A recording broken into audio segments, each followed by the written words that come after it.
Hello बच्चों, कैसे हैं आप? बढ़िया, फाइन। चलिए, काफ़ी दिन बाद हम मिल रहे हैं। आज हम पढ़ेंगे, बोर्ड पर लिखा होगा आपको, क्लासिफिकेशन ऑफ लिविंग वर्ल्ड के अंतर्गत जगत Monera, economic importance of bacteria. अभी तक हम पढ़ चुके हैं, थोड़ा आप रिवाइज करते जाइए मन में। सबसे पहले हमने पढ़ा बैक्टीरिया क्या है, बैक्टीरिया के कैरेक्टर्स, फिर हमने पढ़ा बैक्टीरिया के टाइप्स, जगत मोनेरा के जो टाइप्स थे, you bacteria and archaebacteria. Archaebacteria पहले पढ़ा, फिर हमने पढ़ा यू बैक्टीरिया। यू बैक्टीरिया में हमने उसके कैरेक्टर देखे, उसका इंटरनल स्ट्रक्चर देखा, उनके न्यूट्रिशन की मेथड पढ़ी, फिर हमने उनका रिप्रोडक्शन पढ़ा।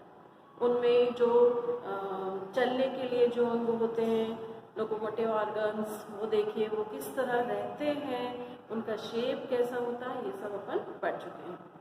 बैक्टीरिया का हमारी लाइफ में, हमारी मीन्स पौधों की भी और एनिमल्स की भी लाइफ में एक बहुत ही ज़्यादा इम्पोर्टेंस है। ये बैक्टीरिया, बहुत सारे बैक्टीरिया लाभदायक है, यूजफुल हैं, और बहुत सारे बैक्टीरिया रोग पैदा करते हैं। हमारे मन में क्या होता है, जैसे ही हम बैक्टीरिया का नाम लेते हैं एकदम से आ जाता है, अरे इससे तो बीमारियां पैदा होती हैं, लेकिन ऐसा नहीं है। बैक्टीरिया, हम बहुत सारे ऐसे बैक्टीरिया हैं जो यदि हमारी लाइफ में नहीं होते तो पता नहीं हमारी लाइफ कैसी होती। तो बैक्टीरिया का बहुत ही इकोनॉमिक इम्पोर्टेंस है हमारी लाइफ में। हमारे जितने भी फैक्ट्रीज चलती हैं, कई फैक्ट्रीज में, हमारी खेतियों में, खेती जब करते हैं तो मिट्टी की उर्वरता को बढ़ाने में पौधों में क्षमता नहीं होती कि वो वायुमंडल की नाइट्रोजन को डायरेक्ट एब्जॉर्ब कर सके। वो कार्बन डाइऑक्साइड ले सकते हैं, ऑक्सीजन ले सकते हैं, लेकिन नाइट्रोजन नहीं ले सकते। यदि पौधा नाइट्रोजन नहीं ले पाएगा तो वो प्रोटीन का निर्माण नहीं कर पाएगा। जब प्रोटीन का निर्माण नहीं कर पाएगा तो हमें पौधों से कैसे प्रोटीन मिलेगा? दालों में प्रोटीन ही नहीं होगा। ये काम कौन करता है? बैक्टीरिया करता है।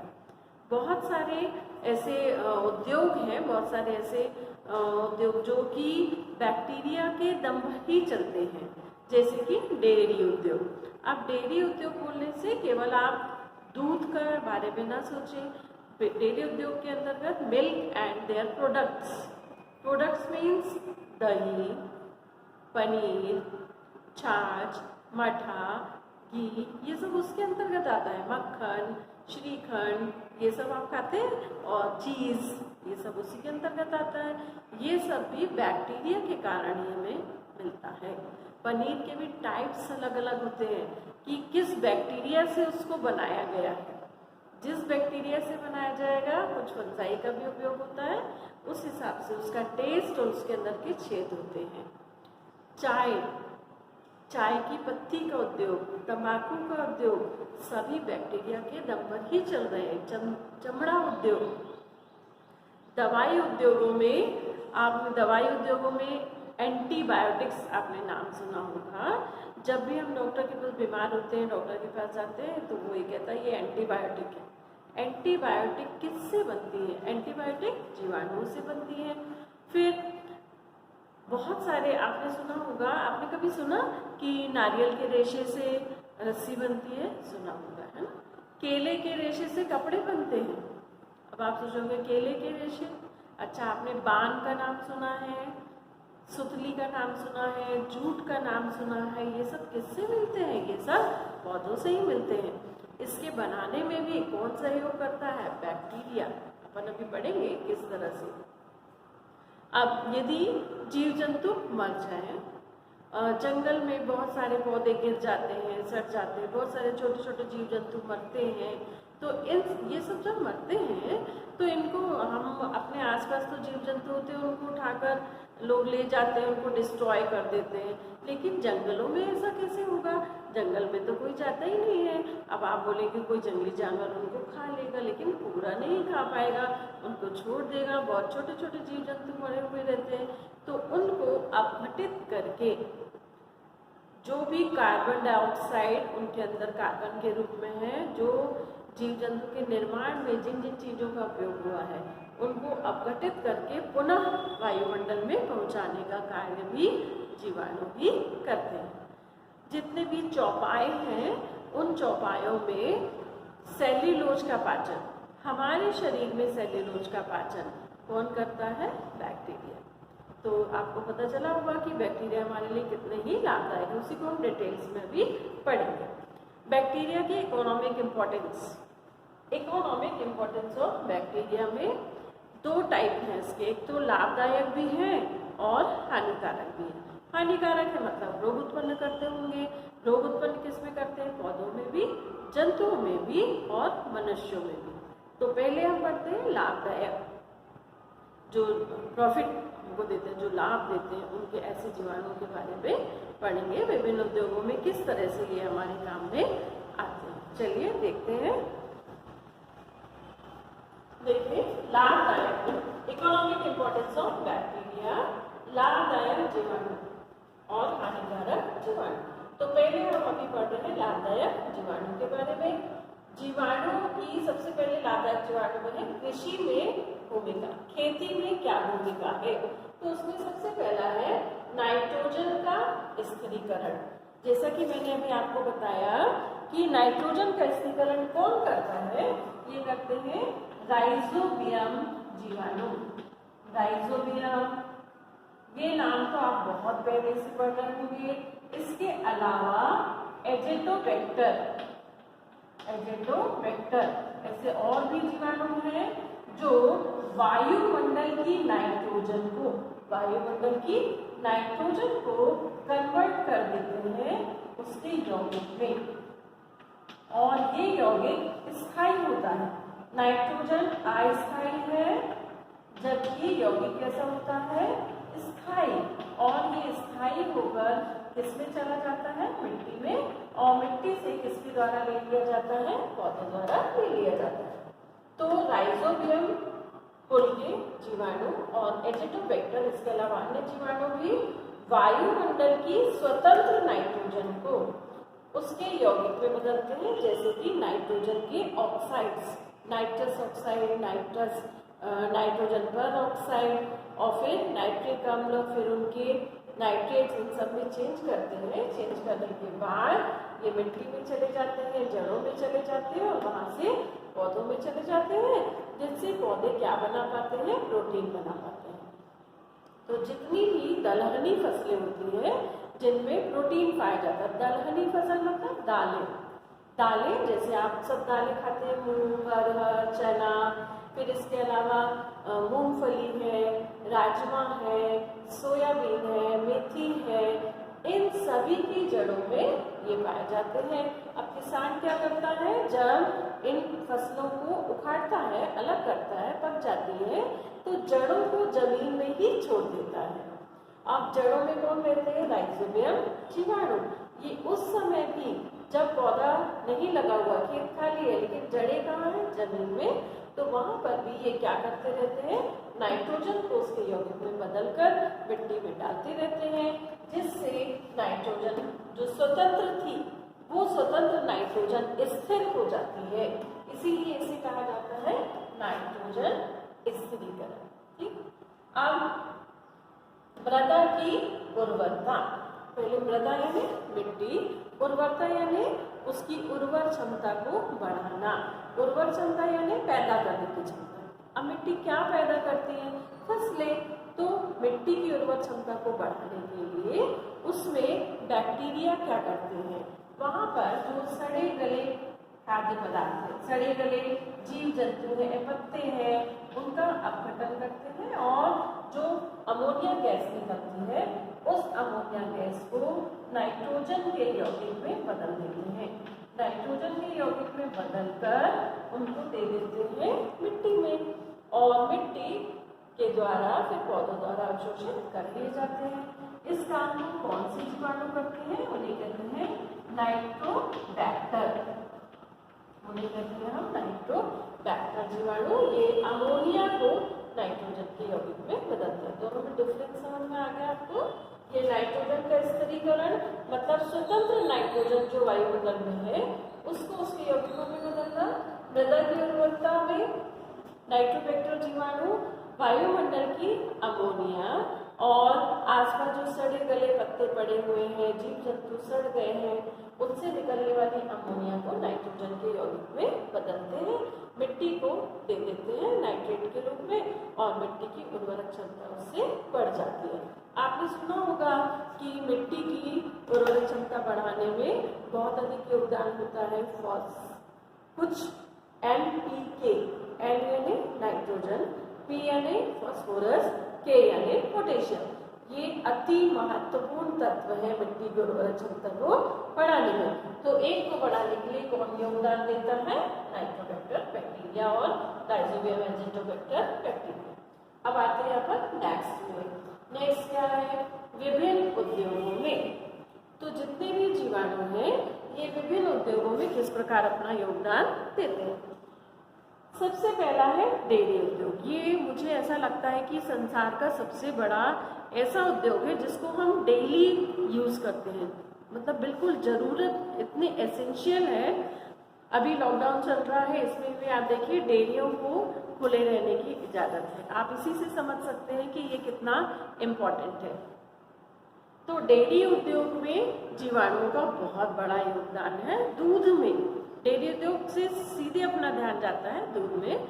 दूध में लैक्टिक एसिड पाया जाता है, तो लैक्टिक एसिड को चेंज करने को, और उसमें केसीन शर्करा पाई जाती है, लैक्टोज पाया जाता है, तो लैक्टोज को और ज़्यादा लैक्टिक एसिड में बदलने का काम लैक्टोबैसिलस जीवाणु, लैक्टोबैसिलस कुल के जीवाणु जो है दूध के लैक्टोज को लैक्टिक एसिड में चेंज करते हैं और इससे ही दूध से दही बनता है।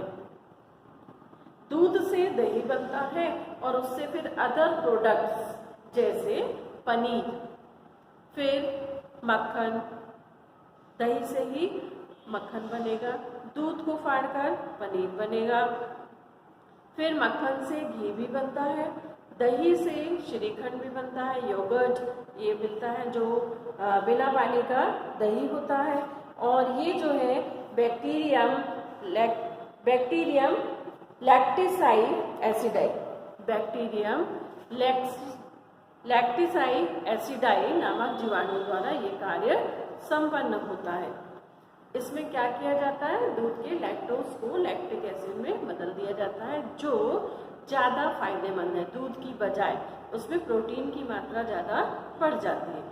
तो जितने भी आपने सुना होगा, जैसे हमारे मध्य प्रदेश में सांची उद्योग चलता है, राजस्थान में सरस उद्योग चलता है, ऐसे अमूल प्रोडक्ट्स मिलते हैं। अमूल का पूरा एक बहुत बड़ा इंफ्रास्ट्रक्चर है जो इन्हीं जीवाणुओं के दम पर है। तो पूरे संसार में, ना केवल भारत में, पूरे संसार में डेयरी उद्योग को चलाने में बैक्टीरिया का ही योगदान है। अब इसके बाद हम आते हैं, अगला उद्योग है चमड़ा उद्योग। आपने देखा होगा आपके आसपास कोई जंतु मर गया तो अपन क्या करते हैं? म्यूनिसिपैलिटी को फोन करते हैं, वो लोग आते हैं और उस जीव जंतु को उठाकर ले जाते हैं। क्या करते हैं? अब आप अपने डेली जीवन में आप चमड़े के जूते पहनते हैं, बेल्ट पहनते हैं, पर्स यूज करते हैं, और जो ठंडे प्रदेश है, और ठंडे प्रदेशों में क्या किया जाता है? ठंडे प्रदेशों में बड़े जैकेट्स और हैट्स ये सब भी लगाई जाती हैं। तो उन सब के लिए ये सब कहाँ से मिलता है? चमड़ा। ये जीव जंतु जो मर जाते हैं, मरने के बाद उनकी खाल में से बाल और विभिन्न ग्रंथियां अलग कर दी जाती हैं। उसके बाद में इनको अलग करके साफ किया जाता है और उनसे फिर ये सब प्रोडक्ट्स बनाए जाते हैं। तो ये काम कि चमड़े को साफ करना है, साफ करने के बाद उनके रोम हटाने हैं, ये सब कौन करता है? ये सब जीवाणु करते हैं। तो चमड़ा उद्योग में भी बहुत अधिक योगदान है किसका? बैक्टीरिया का। चमड़े को साफ करके उनके बाल, उनके रोम, विभिन्न ग्रंथियां, मांसपेशियां जो उसमें जुड़ी होती है, सबको अपघटित करके ये अलग कर देते हैं। फिर चमड़ा साफ करके उसके प्रोडक्ट्स निर्मित किए जाते हैं। आगे अगला जो उद्योग है जिसमें बैक्टीरिया का उपयोग होता है वो है अल्कोहल व एसीटोन उद्योग। आपने 10वीं कक्षा में पढ़ा होगा, शर्करा गन्ने के रस से जब शक्कर बनाई जाती है तो शीरा एक पदार्थ मिलता है और उस शीरे का किण्वन करके, फर्मेंटेशन करके अल्कोहल का निर्माण किया जाता है, एथिल अल्कोहल का। एथिल अल्कोहल आज के डेट में इसका बहुत अधिक उपयोग है दवाइयों में और विभिन्न प्रकार के सॉल्वेंट बनाने में, कई प्रकार की चीज़ों में, ईंधन बनाने में इसका उपयोग किया जाता है। तो अल्कोहल जो इतना इम्पोर्टेंस रखता है आज की लाइफ में, उसके निर्माण में भी जीवाणु का ही उपयोग किया जाता है। और इसका कौन बनाता है? इसको अल्कोहल बनाने के शीरे से जब किण्वन किया जाता है तो जाइमेज और एडवाटेज एंजाइम, जो केवल कौन बना सकते हैं? जीवाणु, उनके द्वारा इनका निर्माण किया जाता है अल्कोहल का, शीरे से अल्कोहल निर्माण में। और एसीटोन निर्माण में भी सिरका उद्योग में सिरका बनाया जाता है। सिरका जानते हैं आप सब लोग, चाइनीज तो बहुत खाते होंगे। तो चाइनीज में एक वाइट कलर का पानी जैसा पदार्थ हो जाता है जिसमें खट्टा पाना जाता है, वो जौ का सिरका होता है। एक होता है जामुन का सिरका, एप्पल सिरका। तो ये सिरका क्या है? वास्तव में एसिड है जिसको निर्मित किया जाता है विभिन्न जीवाणुओं की उपस्थिति में। विभिन्न जीवाणुओं की उपस्थिति में अल्कोहल से, एल्डिहाइड से निर्माण किया जाता है सिरका का। और वो सिरका जो हमारा भोजन का उद्योग है, जिसमें भी ये चाइनीज है, विभिन्न होटलों में इनका बहुत उपयोग किया जाता है प्रिजर्वेटिव के रूप में। अचार या कुछ चीज़ें इस तरह की बनानी है और उनको प्रिजर्व करके रखना है तो सिरके का उपयोग किया जाता है। एसीटोन ये भी बहुत ज़्यादा सॉल्वेंट के रूप में काम में आता है पेंट उद्योग में और विभिन्न प्रकार के जो डिस्टेम्पर ये सब दीवारों में किए जाते हैं उन सब में उपयोग में आता है और इसका ईंधन के रूप में भी उपयोग होता है। इसके निर्माण में भी जीवाणु भी योगदान देते हैं। अगला उद्योग है चाय व तंबाकू उद्योग। अब चाय उद्योग आपने सुना होगा, आपके घर में जो चाय पत्ती आती है वो ब्लैक कलर की होती है, ब्लैक ब्राउन सी होती है, लेकिन ये पत्ती है, मतलब ये पेड़ों से मिली है। जब पेड़ में ये लगी हुई थी तो किस कलर की थी? ग्रीन, है ना, ग्रीन टी का भी नाम सुना होगा आपने। तो ये जब पेड़ों में लगी थी ग्रीन थी, जब हमारे घर में आती है तो ये ब्राउन या ब्लैक होती है। क्यों भाई, ऐसा क्यों है? तो क्या किया जाता है, जो चाय की पत्ती जो पेड़ों से तोड़ी गई है उसको फर्मेंट किया जाता है। क्या किया जाता है? फर्मेंट, किण्वन किया जाता है उनका। और उनके किण्वन करने के तरीके पर ही निर्भर करता है कि चाय का स्वाद कैसा होगा। अपन ऐसा घर में अपन बोलते हैं ये वाली चाय पत्ती में तो स्वाद ही नहीं है, वो वाली चाय पत्ती में तो स्वाद ही नहीं है। तो क्यों ऐसा बोलते हैं? या वो वाली चाय पत्ती बहुत अच्छी है, उसमें अलग सेंट आती है। तो किस कारण है ये कि उसको किस बैक्टीरिया से फर्मेंट किया है, किस तरीके से फर्मेंट किया है, उस पर डिपेंड करता है कि चाय की पत्ती कितनी टेस्ट दे रही है। तो चाय उद्योग और तंबाकू उद्योग। तंबाकू का उपयोग सीधा सीधा उपयोग हम पूछे तो बीड़ी और सिगरेट बनाने में होता है। इसके अलावा तंबाकू का उपयोग कई प्रकार की दवाइयाँ बनाने में भी किया जाता है। जो दर्दनाशक दवाइयाँ होती हैं उनको बनाने में भी, क्योंकि इससे थोड़ा नशा होता है और इसके कारण इसका उपयोग दवाइयाँ बनाने में करते हैं। तो इसको भी फर्मेंट किया जाता है। तंबाकू की भी पत्ती होती है, फर्मेंट करने के लिए जीवाणु का उपयोग करते हैं। जो चाय उद्योग है, चाय को फर्मेंट करने के लिए बैसिलस माइक्रोकोकस का उपयोग किया जाता है जीवाणु का। और तंबाकू को फर्मेंट करने के लिए तंबाकू की पत्ती को माइक्रोकोकस कैंडिडेंस का उपयोग किया जाता है। चाय के लिए बैसिलस माइक्रोकोकस और तंबाकू के लिए माइक्रोकोकस कैंडिसेंस, इस जीवाणु का उपयोग किया जाता है, फर्मेंट किया जाता है और फर्मेंट करने के बाद इनको सुखाकर फिर बाजार में भेजा जाता है। इसके बाद अगला उद्योग है पादप रेशों की रेटिंग में। अब पादप रेशे, अभी मैंने बताया था कि जो जूट है, पटसन है, ये सब कहाँ किससे मिलते हैं? पेड़ों से ही मिलते हैं। कपास भी किससे मिलता है? पेड़ों से ही मिलता है। तो इनकी रेशे निकालने के लिए, कपास के तो रेशे अलग तरह से निकाले जाते हैं, लेकिन ऐसे रेशे जो तने से या पत्तियों से प्राप्त होते हैं, उनको क्या किया जाता है?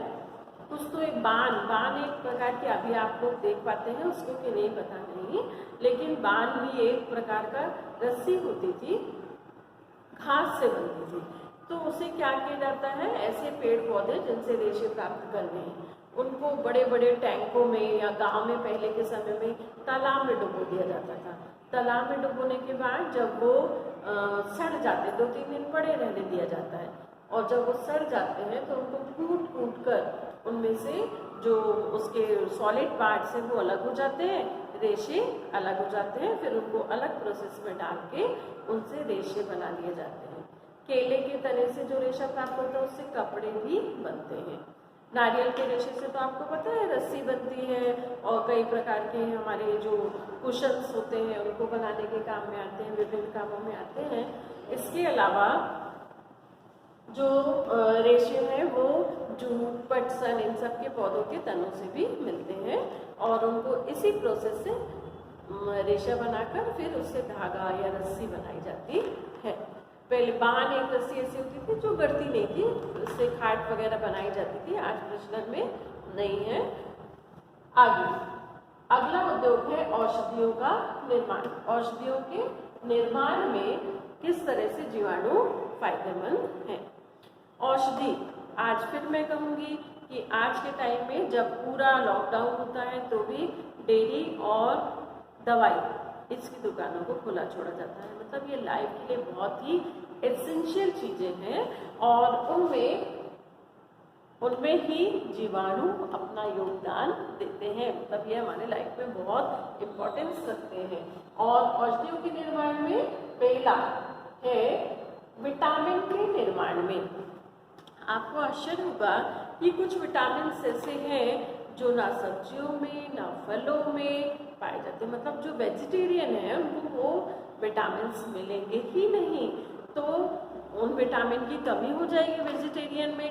नॉन वेजिटेरियन में तो क्या होगा, जिस जंतु का या अन्य का मांस खाएंगे तो उससे उनको विटामिन मिल जाएगा, लेकिन नॉन वेजिटेरियन को तो मिलेगा ही नहीं। तो क्या होता है, हमारी बॉडी के अंदर, हमारी बॉडी में इनका निर्माण नहीं हो पाता, तो उस समय में क्या होगा,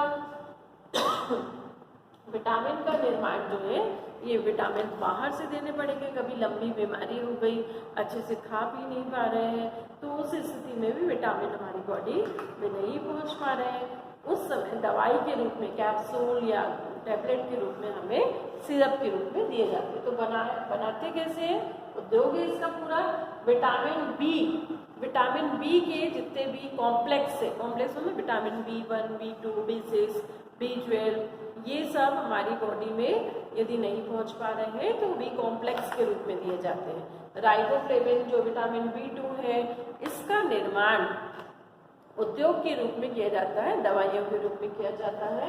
लंबी बीमारी के चलते या किसी ऐसा रोग जिसमें कि बॉडी अंदर से खुद विटामिन को एब्जॉर्ब नहीं कर पा रही, उसको ज़्यादा विटामिन चाहिए, तो बाहर से दिए जाते हैं, उसके लिए बनाया जाता है उद्योगों में। और क्लॉस्ट्रीडियम ब्यूटाइलिकम, क्लॉस्ट्रीडियम ब्यूटाइलिकम, ये जीवाणु है जो विटामिन B2, राइबोफ्लेविन भी जिसे कहा जाता है, उसके निर्माण में सहयोग करता है, इसके द्वारा ही बनाया जाता है। अगला औषधियों के निर्माण में अगला है प्रतिजैविक के निर्माण में। प्रतिजैविक, इसे इंग्लिश में हम कहते हैं एंटीबायोटिक्स। एंटीबायोटिक्स प्रतिजैविक है क्या? ये बैक्टीरिया द्वारा ही बनाए जाते हैं, बैक्टीरिया की बहुत सूक्ष्म मात्रा लेकर बनाए जाते हैं, टैबलेट्स या इंजेक्शन के रूप में व्यक्ति को दिए जाते हैं। ये क्या करते हैं, ये बॉडी के अंदर जाकर, हमारे अंदर एक इम्यून सिस्टम होता है, प्रतिरोधी क्षमता होती है, वो प्रतिरोधी क्षमता क्या करती है, बाहर से आने वाले जो जीवाणु हैं उनसे लड़कर उन्हें खत्म करती है। इस प्रक्रिया के अंतर्गत हमें बुखार आना शुरू हो जाता है, क्योंकि हमारा इम्यून सिस्टम तेजी से काम करता है, तो टेम्परेचर अप हो जाता है, जिसे हम बुखार कहते हैं। अब हमारी बॉडी तो बाहर से आने वाले जीवाणुओं से लड़ रही है, इस कारण बुखार आया, लेकिन कभी कभी ऐसा होता है कि बुखार उतर ही नहीं रहा है, मतलब हमारी बॉडी बाहर से आने वाले रोगाणुओं से लड़ने में पूर्णतः सक्षम नहीं है। तब हम डॉक्टर के पास जाते हैं। डॉक्टर क्या करता है, हमें बुखार कम करने की दवाई देता है, साथ में एक गोली देता है एंटीबायोटिक की, बोलता है ये एंटीबायोटिक है, इसको खाइए। वो एंटीबायोटिक क्या करता है, हमारे शरीर के अंदर जो इम्यून सिस्टम है, जो प्रतिरोधी क्षमता है, उसके साथ मिलकर, यानी वो दोनों डबल हो जाते हैं और मिलकर बाहर से आने वाले जीवाणुओं को मारते हैं। तो यहाँ डबल करने का काम कौन करते हैं, प्रतिजैविक एंटीबायोटिक्स। और ये एंटीबायोटिक्स के कारण हमारा फीवर जल्दी ठीक हो जाता है, मतलब हमारा शरीर जीवाणुओं को खत्म कर देता है और रिकवर होने लग जाता है, तब बुखार आना भी बंद हो जाता है।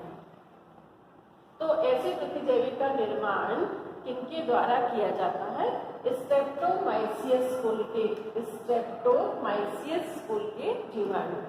देखिए, स्ट्रेप्टोमाइसियस ग्रीसियस, स्ट्रेप्टोमाइसियस लाइमोसस, स्ट्रेप्टोमाइसियस इरिथ्रियस, स्ट्रेप्टोमाइसियस ग्रीसियस, स्ट्रेप्टोमाइसियस लाइमोसस और स्ट्रेप्टोमाइसिस इरिथ्रियस। इनके द्वारा जो प्रतिजैविक बनते हैं उनके नाम है स्ट्रेप्टोमाइसिन, स्ट्रेप्टोमाइसिन, एरिथ्रोमाइसिन, इरिथ्रोमाइसिन, ये बनते हैं और ये प्रतिजैविक विभिन्न बीमारियों से हमें बचाने का कार्य करते हैं। अब और ये मतलब पूरे हॉस्पिटल जितने भी उद्योग हैं, डॉक्टर्स हैं, यानी चिकित्सा उद्योग में इनका बहुत बड़ा योगदान है। सामान्यतः जो सामान्य बीमारियां होती हैं वो जीवाणुओं द्वारा होने वाली उनकी ये रोकथाम करते हैं। अगला उद्योग जो है, अगला उद्योग तो नहीं कहेंगे हम इसको, अब ये उद्योग खत्म हो गए। क्षरण व विघटन, क्षरण व विघटन। आप जंगल में जाएंगे, यदि आप अपने बगीचे में देखेंगे, सड़क पर देखेंगे, तो पेड़ पौधों की पत्तियां, कुछ पक्षी, कोई कीड़े मरे हुए पड़े रहते हैं। आप सोचिए कि यदि ये सड़े गले ना पत्तियां, जीव जंतु जो मर गए हैं, जो छोटे पक्षी हैं, छिपकली है, कॉकरोच है, सिर्फ चींटियां हैं, बहुत सारे जिनका जीवन काल थोड़ा बड़ा रहता है, वो यदि मर गए हैं और वो गले ना, अपघटित ना हो, तो क्या होगा, पूरी पृथ्वी इन पदार्थों से क्या हो जाएगी, भर जाएगी। तो क्या होगा, उससे जो जीवित है उनको रहने के लिए जगह ही नहीं मिलेगी। अतः उनका अपघटित होना आवश्यक है और वो काम कौन करता है, जीवाणु। कौन करता है वो वाला काम, जीवाणु ही करते हैं।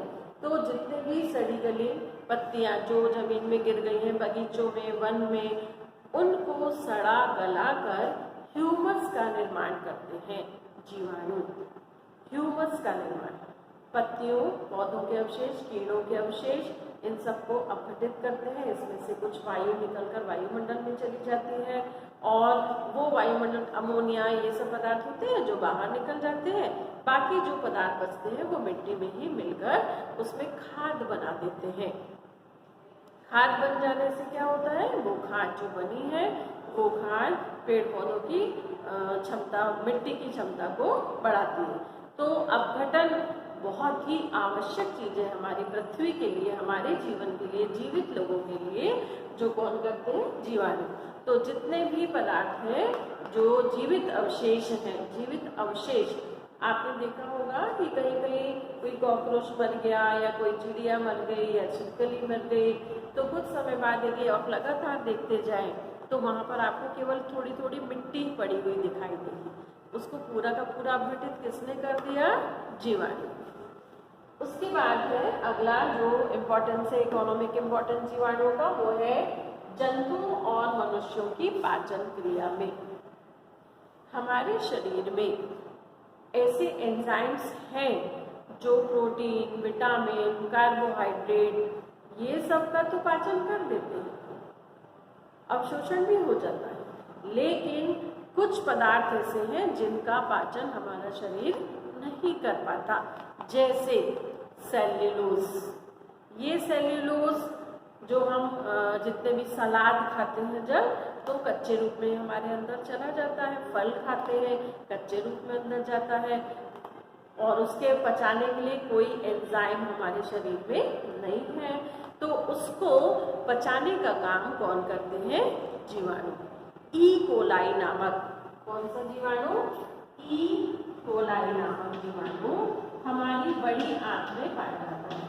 हमारी जहाँ पर छोटी आंत खत्म होती है और बड़ी आंत शुरू होती है, वहाँ पर एक रचना होती थी बहुत पहले, अपेंडिक्स, जब हम कच्चा खाते थे। वो बड़ी थी, उसमें बहुत सारे ऐसे जीवाणु रहते थे जो सेल्यूलोज को पचाते थे, और बाद में हमने पकाकर खाना शुरू कर दिया, तो पकाने से सेल्यूलोज अपने आप ही विघटित हो जाता है। फिर भी आज की डेट में भी यदि हम कच्चा खाते हैं तो अपेंडिक्स के पास में सीकम नामक जगह होती है हमारे शरीर में, जहाँ छोटी आंत खत्म होती है, बड़ी आंत शुरू होती है। वहाँ पर ऐसे जीवाणु पाए जाते हैं जो सेल्यूलोज का पाचन करते हैं और उससे विटामिन्स का निर्माण करते हैं। ये विटामिन्स हमारे शरीर के लिए बहुत ही लाभदायक। विटामिन बी के ग्रुप के जो सदस्य हैं उनका निर्माण सेल्यूलोज के फर्मेंटेशन से, जब हमारे शरीर में पूरा पाचन हो गया, अवशोषण हो गया, फिर भोजन छोटी आंत से कहाँ चला जाता है? बड़ी आंत में जाता है। जब वो बड़ी आंत में जाता है तो वहाँ पर बड़ी आंत के अंदर वहाँ पर पानी का अवशोषण होता है, और केवल जो बचा हुआ अपशिष्ट पदार्थ है उसमें से भी कुछ हमारे लिए लाभदायी है, उनका फर्मेंटेशन होता है। और वो फर्मेंटेशन कौन करते हैं? कौन करते हैं? वो जीवाणु, जिससे विटामिन बी कॉम्प्लेक्स बनता है और फिर बड़ी आंत में पानी के साथ घुलकर अवशोषित कर लिया जाता है। ये तो मैंने बताया मनुष्यों का।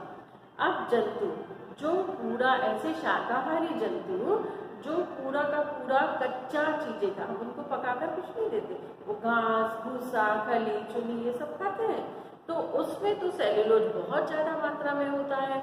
और जितने भी शाकाहारी चौपाई होते हैं उनमें 4 अमाशय होते हैं, जिनमें शुरू के 2 अमाशय में जो कि झूठे अमाशय होते हैं, सत्य अमाशय में तो पाचक एंजाइम्स निकलते हैं, इन झूठे अमाशय में सेल्यूलोज को पचाने वाले जीवाणु पाए जाते हैं। और ये जीवाणु क्या करते हैं? इन सेल्यूलोज का पाचन करते हैं। सेल्यूलाइटिक जीवाणु कहा जाता है उनको। दीमक की आहार नाल में भी पाए जाते हैं, और वहाँ पर ये सेल्यूलोज का पाचन करते हैं, जिससे कि उन जंतुओं के पाचन में सहायता मिलती है। तो वो काम कौन करता है? E coli. और आपने देखा होगा जब हमारा पेट खराब हो जाता है कभी, तो डॉक्टर हमको क्या करता है? एक ऐसा पाउडर देता है और शीशी में, और कहता है कि इसको गर्म पानी में घोलकर और इसकी इतनी डोज बनाकर आप ले लीजिए, और रखा हुआ इसको नहीं लीजिए। वो पाउडर एक्चुअली क्या रहता है? ये जीवाणु ही रहते हैं, क्यों? वो लाभदायक जीवाणु होते हैं। पेट खराब कभी कभी क्यों हो जाता है? क्योंकि हमारे अंदर उन जीवाणु की कमी हो गई है, बदहजमी से, या कोई हमने ऐसी चीज़ खा ली जो लाभदायक जीवाणु हमारे अंदर मर गए, है ना। तो उनको फिर से निर्मित करने के लिए दही खाया जाता है। दही में भी जीवाणु होते हैं। पेट खराब है, दही खाओ। फिर नहीं ठीक हो रहा, हम डॉक्टर के पास गए, उन्होंने वो पाउडर दिया, हम बोलकर उसको पीते हैं। उसमें देखिए, आप पढ़ेंगे तो लिखा होगा लैक्टोबैसिलस। लैक्टोबैसिलस क्या है? जीवाणु, और वो हमारे अंदर जाकर हमारी पाचन क्रिया को दुरुस्त कर देते हैं। तो आपने देखा, आज हमने पढ़ा कि ये जीवाणु हमारे लिए किस तरह से लाभदायक है। इसके बाद अब हम पढ़ेंगे हानिकारक जीवाणु।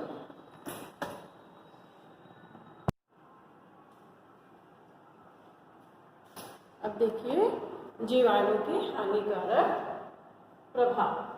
तो ऐसे अभी अपन ने पढ़ा था लाभदायक जीवाणु, अब अपन पढ़ रहे हैं हानिकारक जीवाणु। तो जीवाणु किस किस तरह से हमें नुकसान पहुंचाते हैं उसके बारे में देखें। पहला है भोजन का नाश। हमारे घर में गर्मियां हैं या बहुत ठंडे है, ऐसा बासा भोजन जो पड़ा होता है, तो सभी को मना किया जाता है बासा भोजन नहीं खाओ, बीमार हो जाओगे, है ना, हैजा हो जाएगा, ये हो जाएगा, वो हो जाएगा। बासा भोजन खाने नहीं दिया जाता जिसको बने हुए 7-8 घंटे से ज़्यादा हो गए हैं, क्योंकि उसमें जीवाणु उत्पन्न हो जाते हैं, और जीवाणु से उत्पन्न विषैले पदार्थ उसमें रहते हैं, यदि हम उसको खाएंगे तो हमें विभिन्न रोगों को होने की संभावना रहती है। तो इसी तरह का एक जीवाणु है जिसका नाम है क्लोस्ट्रीडियम बोटुलिनम। क्लोस्ट्रीडियम बोटुलिनम ये भोज पदार्थ के जो पदार्थ है, जो पोषक पदार्थ है, उन पोषक पदार्थों को जहरीले पदार्थों में ये चेंज कर देते हैं। उससे अपना भोजन लेते हैं और अपने जो प्रोडक्ट्स निकालते हैं वो जहरीले होते हैं। जब हम ऐसे भोजन को खाते हैं तो हमारे अंदर का पूरा डाइजेस्टिव सिस्टम खराब हो जाता है और उन जहरीले पदार्थों को हमारी बॉडी एक्सेप्ट नहीं करती, जिससे विभिन्न प्रकार के रोग उत्पन्न होते हैं। इस जीवाणु द्वारा जो रोग उत्पन्न होता है उसे बोटुलिनम रोग कहा जाता है। दूसरा इसका हानिकारक प्रभाव है मृदा की उर्वरता को कम करना। अब आप देखो, आप बोलेंगे कि मृदा की उर्वरता कैसे कम हो जाती है? अभी अपन ने लाभदायक में पढ़ा था उर्वरता बढ़ाता है, अभी कम क्यों करता, कौन करता है?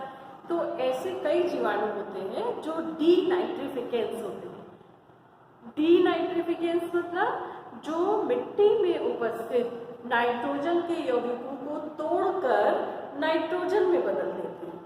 तो ऐसे बहुत सारे डीनाइट्रिफिकेंस जीवाणु होते हैं, बैसिलस डीनाइट्रिफिकेंस, माइक्रोकोकस डीनाइट्रिफिकेंस। ये जीवाणु क्या करते हैं, कुछ जीवाणु तो नाइट्रोजन को उसके यौगिक में बदल रहे हैं और ये वाले जीवाणु जो मिट्टी में नाइट्रेट हैं उनको तोड़ तोड़कर स्वतंत्र नाइट्रोजन में बदलते जाते हैं, जिससे मिट्टी की उर्वरक क्षमता कम हो जाती है।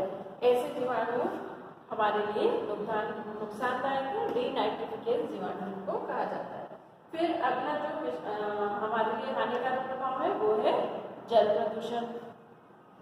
जल प्रदूषण, यदि कहीं ऐसा पानी जो बहते हुए जा रहा है वो पीने लायक पानी है और उसमें मनुष्यों का मल मूत्र या सड़े गले अवशेष प्रवाहित कर दिए जाएं, तो मल मूत्र में जो जीवाणु पाए जाते हैं, अपघटन करने वाले जीवाणु, मृत अवशेषों में जो जीवाणु होते हैं वो जीवाणु पानी में ही मिल जाते हैं और उनके कारण फिर विभिन्न रोग उत्पन्न होते हैं, जिसमें कुछ जीवाणु जैसे विब्रियो कॉलेरी, इससे कॉलेरा रोग उत्पन्न होता है। ये भी उसी प्रकार के पानी में पाए जाते हैं जो गंदा पानी रहता है। सैल्मोनेला टाइफी, ये भी ऐसा जीवाणु है जो गंदे पानी में पाया जाता है, इससे टाइफाइड रोग उत्पन्न होता है। इसके अलावा और है शाइजेला डिसेंट्री। गंदा पानी पिया हमने तो डिसेंट्री यानी उल्टी दस्त होने लग जाएंगे, पतले लूज मोशन होने लग जाएंगे। तो कौन कौन से जीवाणु है? विब्रियो कॉलेरी, सैल्मोनेला टाइफी और शाइजेला डिसेंट्री। ये गंदे पानी में पाए जाते हैं, इसीलिए बच्चों को, बड़ों को, सबको कहा जाता है गंदा पानी ना पिए। ऐसा पानी जो खुले में पड़ा हो, जिसमें गंदे हाथ डुबोए गए हो या यहाँ वहाँ खुले में गंदे बर्तन डुबोए गए हो, जिसमें गंदगी लगी हो, ऐसा पानी नहीं पीना चाहिए। उनमें ये जीवाणु होते हैं जिससे टाइफाइड या डिसेंट्री या कॉलरा रोग होने की पूरी संभावना रहती है।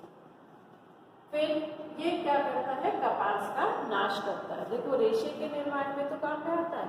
कपास यानी रुई पेड़ पौधों में लगती है ये, तो उसमें ये इस पौधे में जब कपास लगता है वो पूरा पैकेट बन जाता है कपास का, पत्तियों के, उसकी फूल की पंखुड़ियों से ढककर, उसके अंदर ही अंदर ये कपास को नष्ट कर देता है और कपास को नष्ट करके उसको ब्लैक पाउडर में चेंज कर देता है। कौन?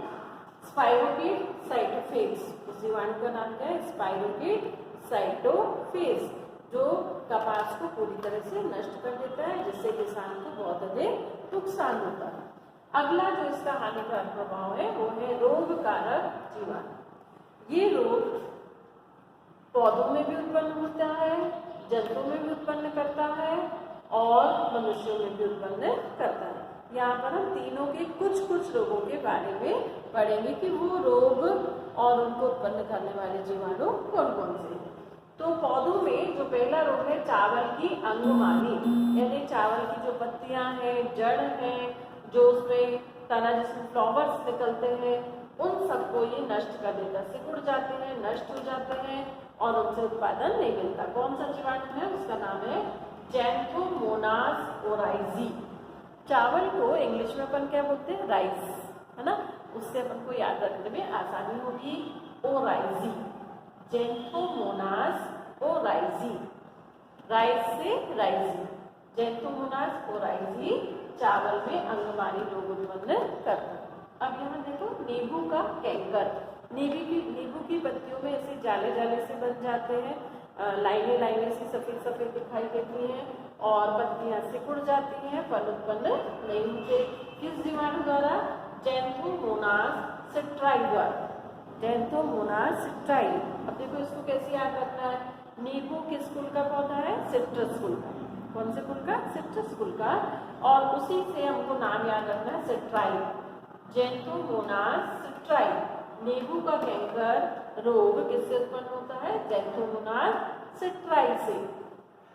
अगला रोग जो पौधों में उत्पन्न होता है वो है बंद गोभी का काला गलन। बंद गोभी की पत्तियां, बंद गोभी बंद होती है, उसके अंदर अंदर कभी कभी आप देखेंगे अंदर अंदर काली काली वो पत्तियां हो जाती, गली गली सी दिखाई देती है। वो कौन उत्पन्न करता है? बंद गोभी जो है ये कैम्पेस्ट्रिस कुल में होती है, तो उससे नाम याद रखेंगे जैंथोमोनास कैम्पेस्ट्रिस, जैंथोमोनास कैम्पेस्ट्रिस बंद गोभी में काला गलन रोग उत्पन्न करता है। इसी तरह अगला रोग है आलू का नानी रोग। आलू की पत्तियों में, आलू के तनों में सिकुड़न उत्पन्न हो जाती है और उससे आलू का उत्पादन नहीं हो पाता। और इसको कौन उत्पन्न करता है? Pseudomonas solanacearum, Pseudomonas solanacearum. इसको कैसे याद रखना है? आलू जो है ये सोलेनेसी कुल में पाया जाता है, सोलेनेसी कुल का है ये पौधा। कौन? आलू। तो आलू का जो नानी रोग है ये स्यूडोमोनास सोलेनेसियम, स्यूडोमोनास सोलेनेसियम नामक जीवाणु द्वारा इसमें नानी रोग उत्पन्न होता है। अगला है गेहूं का गलन। गेहूं के जो गेहूं से मिलते जुलते पौधे हैं उनका नाम ट्रिटिकम एस्टाइवम, ट्रिटिकम सटाइवम, तो उसमें ही अब इसका नाम क्या है? गेहूं का गलन रोग।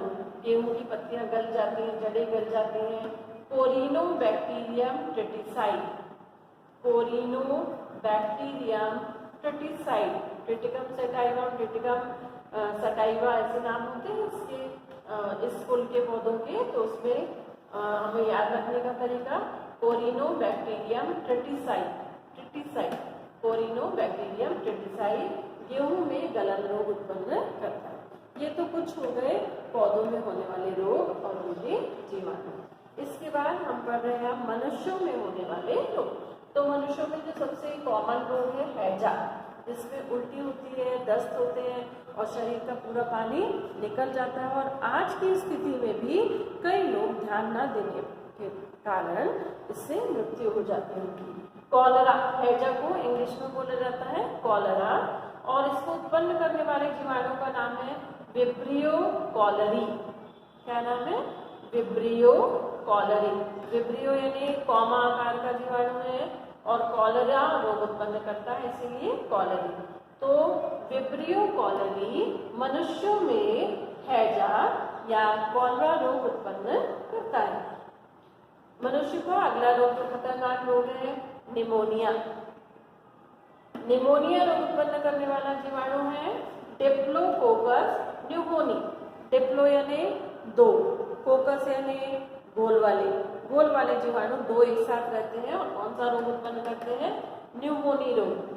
ये याद रखने का मैं आपको तरीका बता रही, कोई साइंटिफिक ऐसा रीजन नहीं है, लेकिन अपने दिमाग में फिट हो जाने से अच्छा होगा। निमोनिया रोग उत्पन्न कौन करता है? Diplococcus pneumoniae. डिप्थीरिया, डिप्थीरिया रोग कौन उत्पन्न करता है? कोरिनोबैक्टीरियम डिप्थीरी। देखिए रोग से मिलता जुलता नाम है। डिप्थीरिया रोग कौन उत्पन्न करता है? कोरिनोबैक्टीरियम डिप्थीरी। क्षय रोग, जिसको हम तपेदिक भी बोलते हैं, टीबी भी बोलते हैं, और इसमें लसिका की गांठें बन जाती हैं, फेफड़ों में पानी भर जाता है, व्यक्ति सांस नहीं ले पाता। वो रोग कौन उत्पन्न करता है? Mycobacterium tuberculosis. क्षय रोग को इंग्लिश नाम है ट्यूबरकुलोसिस। क्षय रोग का इंग्लिश नाम है ट्यूबरकुलोसिस। उसको शॉर्ट फॉर्म में टीबी भी बोला जाता है। इसको कौन उत्पन्न करता है? Mycobacterium tuberculosis. मनुष्यों का अगला रोग है टाइफाइड, जिसको हम मोती छिरा भी कहते हैं। इसमें आंत के अंदर, छोटी आंत के अंदर की तरफ छोटे छोटे छाले हो जाते हैं मोती के समान, इसीलिए इसका नाम मोती छिरा कहा जाता है। इसको उत्पन्न करता है साल्मोनेला टाइफी। इसको उत्पन्न करता है साल्मोनेला टाइफी। अब है जंतुओं में होने वाले रोग। जानवरों का काला पैर रोग, क्लोस्ट्रीडियम चैनवाई द्वारा जानवरों के पैरों में जो उसकी पैरों की नसें हैं, खून की नसें में सिकुड़ जाती हैं, रक्त प्रवाह नहीं होता, त्वचा गल जाती है। ऐसे पैर जिनके होते हैं उनमें कौन से जीवाणु ने रोग उत्पन्न किया है? क्लोस्ट्रीडियम चैनवाई। जानवरों में अगला रोग जो कॉमन है, घोड़े में, भेड़ में, गायों में, हाथी में एंथ्रेक्स रोग कहा जाता है। सामान्यतः उसको एंथ्रेक्स को हिंदी में खुरपका, मुंहपका भी कहा जाता है। यानी जो पैर है वो पक जाते हैं, छाले हो जाते हैं, उनसे पानी निकलने लगता है, मुंह से लगातार मुंह में छाले हो जाते हैं, लार गिरती रहती है, ना जानवर चल पाता है और ना ही खा पाता है। वह रोग उत्पन्न करने वाला जीवाणु है बैसिलस एंथ्रेसिस। बैसिलस एंथ्रेसिस कौन सा रोग उत्पन्न करता है? एंथ्रेक्स रोग उत्पन्न करता है। तो बच्चों, आज हमने पढ़ा लाभदायक जीवाणु और हानिकारक जीवाणुओं के बारे में। आपको अवश्य समझ में आया होगा। एक बार वीडियो रिपीट करके जरूर आप देखेंगे। और इससे संबंधित अब मैं आपसे प्रश्न पूछ रही हूँ, 5 प्रश्न, और इनके उत्तर वीडियो में आप यूट्यूब में कमेंट बॉक्स में जरूर कीजिए।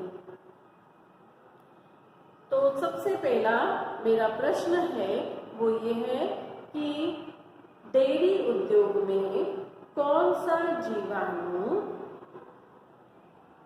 डेयरी उद्योग में कौन सा जीवाणु उपयोगी है? दूसरा, चाय पत्ती के किण्वन में किस जीवाणु का उपयोग किया जाता है?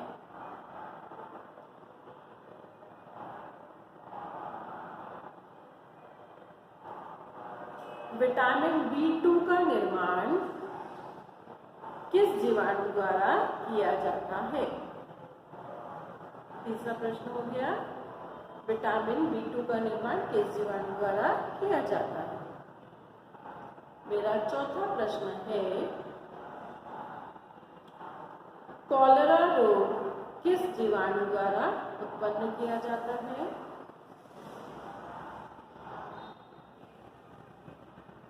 मेरा पांचवा प्रश्न है, टाइफाइड रोग, मनुष्यों में टाइफाइड रोग किस जीवाणु द्वारा होता है? जहां पर भी आप वीडियो सुने, ये क्वेश्चन के आंसर ढूंढे, और जहां भी समझ में नहीं आता है आप मुझसे जरूर पूछें।